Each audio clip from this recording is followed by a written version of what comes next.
বরাবরই বলেছি যে এখানে আমরা কোনো রাজনীতি দেখব না, এখানে কোনো পক্ষপাতিত্ব করব না। প্রচলিত ভাষা গণপ্রজাতন্ত্রী বাংলাদেশ সরকারের ডক্টর ইসরাফিল শাহীন, উপাচার্য মহোদয়কে জনাব মোহাম্মদ রাফিউল সালাম ঠাকুরবাড়ি আসনের আসন গ্রহণের জন্য নিবেদন করছি। আরো উজ্জ্বল আলোকিত করবে। আজকে আমাদের ঠাকুরগাঁর জনগণের অনেক পুরনো একটি আকাঙ্ক্ষা পূরণ হতে চলেছে এবং ঠাকুরগাঁ বিশ্ববিদ্যালয়ের যে মনোগ্রাম, সেই মনোগ্রামের উন্মোচন আজকে এখানে করা হলো। শিক্ষক যে আপনারা নিয়োগ করবেন সেটা যেন আমরা বরাবরই বলেছি যে এখানে আমরা কোনো রাজনীতি দেখব না, এখানে কোনো পক্ষপাতিত্ব করব না, এখানে আমরা সবচাইতে মেধাবী যে ব্যক্তি তাকে আমরা এখানে নিয়োগ দিতে চাই। এটা আমাদের কমিটমেন্ট টু অল পিপুল। এটা ভাইস চ্যান্সেলর সাহেবকে সেই কথাটা আমি খুব পরিষ্কার করেই বলেছি।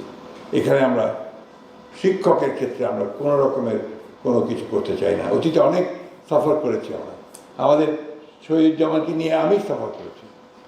সে ফার্স্ট ক্লাস ফার্স্ট হলো তার ডিপার্টমেন্টে, অথচ তাকে আমরা ঢাকা বিশ্ববিদ্যালয়ে চাকরি দিতে পারিনি। এটা আমাদের জাতির ব্যর্থতা বলে মনে করি, দুর্বলতা, যে আমরা এত মেধাবী ছাত্রদেরকেও পরবর্তীকালে এটা আরও বেড়েছে, যেটা উনি খুব ভালো করে জানেন আমাদের। এই জন্যে আমাদের বিশ্ববিদ্যালয়ে যেন এই ঘটনা না ঘটে সেটা আমরা নজর রাখার জন্য বলবো। আর একটা জিনিস যেটা আমরা সবসময় চাই যে এখানে শুধু যেটা কথাটা বললেন যে এখানে শুধুমাত্র যে লেখাপড়া হবে তাই না, এখানে যেন গবেষণা হয়, এখানে যেন চর্চা হয় জ্ঞানের, এবং এটাকে যেন ছড়িয়ে দেওয়া যায় সবখানে, সেই কাজটা আমাদেরকে করার চেষ্টা করতে হবে।